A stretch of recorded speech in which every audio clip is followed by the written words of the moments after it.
Hello, good morning. I'm Penny HASLAM and welcome to Your Money, your weekly guide to making the most of your cash, here every Saturday on BBC News Television and available all week on the BBC News website.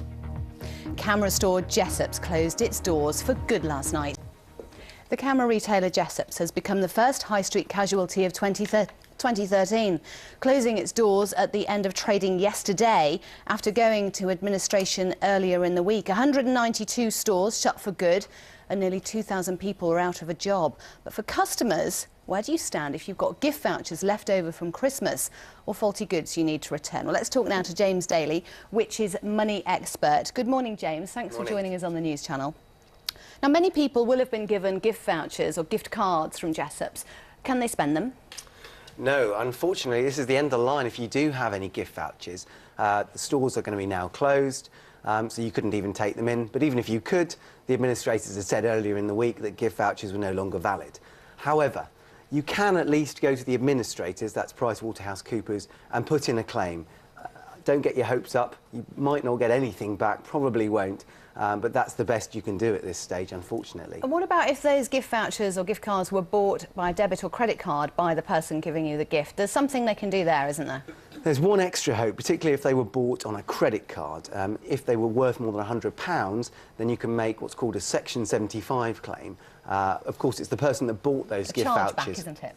It's Section 75 on a credit card, charge back on a debit card, or if on a credit card if it was less than £100. On the chargeback scheme, you're unlikely to get your money back. On the Section 75 scheme, so if it was bought on a credit card, you've got a greater chance.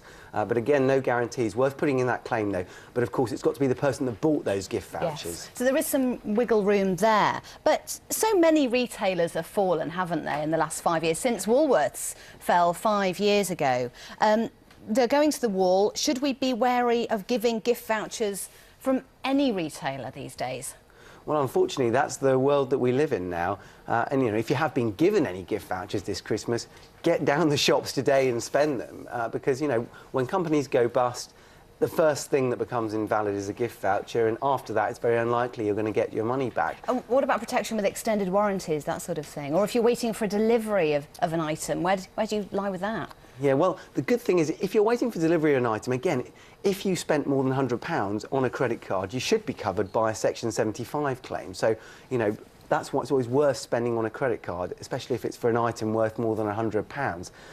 In terms of extended warranties, the good news there is they're probably provided by third-party insurers, so the retailer going bust, that doesn't matter. But if it was a service plan, so, for example, they'd agreed to repair your camera if it ever got broken, then unfortunately that's going to fall by the wayside and there's nothing you can really do there. OK, James Daly, thank you very much. At Which? A review of double glazing, insulation and solar panel installation in the UK has uncovered cases of high-pressure sales and shoddy work. The Office of Fair Trading, the OFT review, also revealed a lack of clarity in paperwork and details of cancellation rights. The regulator has now written to 50 businesses, telling them to ensure they treat their customers properly. The Office for National Statistics has announced it's decided not to make changes to the Retail Prices Index. That's the key measure of inflation. The communications regulator has vowed to find ways to trace mystery companies that make nuisance marketing calls. Well, let's take a look at the Saturday Money pages now. And in the Mail today, there's mention of the Coalition's plans for a new state pension, which will be announced on Monday. And according to the Mail, it may cost workplace pension savers more in national insurance contributions as they opt out of the state pension. However, winners may well be women who have taken time out from work to care for children. In the FT Money section, it picks out the best online services if investors want to have a go themselves. Now, you may know that from the 1st of January, the rules changed so that financial advisors have to charge their customers a fee rather than get paid by commission, which may put some people off seeking advice. So there's a guide on the front page and inside the pages there.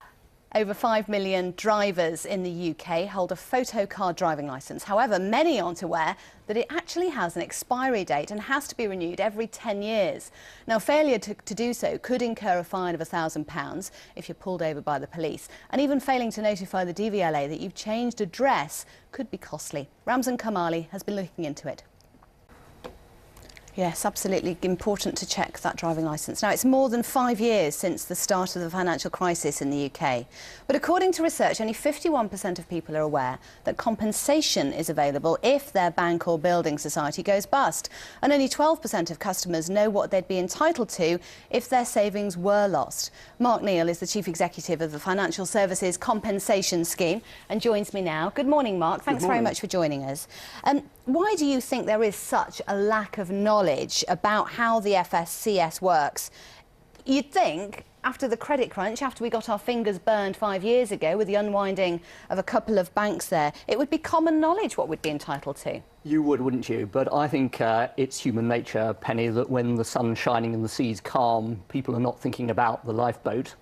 And they're not thinking about the financial lifeboat now that markets are much calmer than they were. The sea isn't calm and the sun isn't shining right now. We've had 5 years of austerity and 5 years of the banks in trouble, I suppose, if you like, being talked about. We're much more familiar with how the banks work. So you'd think that people would know about this compensation, or at least the limits of how much they may be entitled to if there was a problem. Well, I think the key point, Penny, is that we need to raise awareness of the protection that the Financial Services Compensation Scheme provides. And it's very important that consumers do understand that if a financial services business fails, a bank, a building society, an insurance company, the Financial Services Compensation Scheme is there to protect them. OK, so let's talk the detail through then. Who is protected and who isn't protected, I think, is probably a better question. Who isn't protected? Well, let's start with banks and building societies. We protect people's savings up to £85,000 in UK banks and building societies. So the vast majority of people are protected by the Financial Services Compensation Scheme, and in the unlikely event of their bank, building society or credit union getting into difficulty, we would step in and get that money back to them in the great majority of cases in fewer than 7 days. But people do just have to check that their bank, building society is authorised in the UK. A small number of providers in the UK market operate as branches of overseas banks, and they'll be protected by the home compensation scheme of their country of origin. So something separate, so it's well worth watching out for. Now, you mentioned the £85,000 limit. If savers do have more than that, not invested, or even if they are invested, I don't know, where do you put more than 85,000? Do you divvy it up between a number of banks so all of your savings is protected? Well, if you're lucky enough to have more than £85,000 worth of savings in banks and building societies, you should certainly consider spreading that money across a number of different banks and building societies. But be a bit careful, because a number of banks operate a number of different brands, all covered by the same £85,000 such as limit. Well, such as Halifax and the Bank of Scotland, for example. So make sure they're not related. So do check. You can check on our website, www.fscs.org.uk. And what about investments, Mark? Are they covered up to 50%? Is that right? No, we cover investments up to £50,000, but it's kind of worth understanding exactly what we do cover and what we don't. We cover investors against mis-selling. So if a business has misrepresented a product and it goes out of business, we will protect consumers. We'll also protect investors if their assets are misappropriated or stolen. But what we don't do is cover people against normal investment risk. OK, of course. If an investment just performs less well than they were hoping... You're not on the scene then, are you? We're not on the scene. OK, Mark Neal at the Financial Services Compensation Scheme, thank you. That's all from Your Money this week. You can get updates by following our feed on Twitter. We're at BBC Your Money. And don't forget the Your Money pages on the BBC's business website. It's bbc.co.uk/business. Click on the words Your Money near the top of the page. There's more next week. See you soon.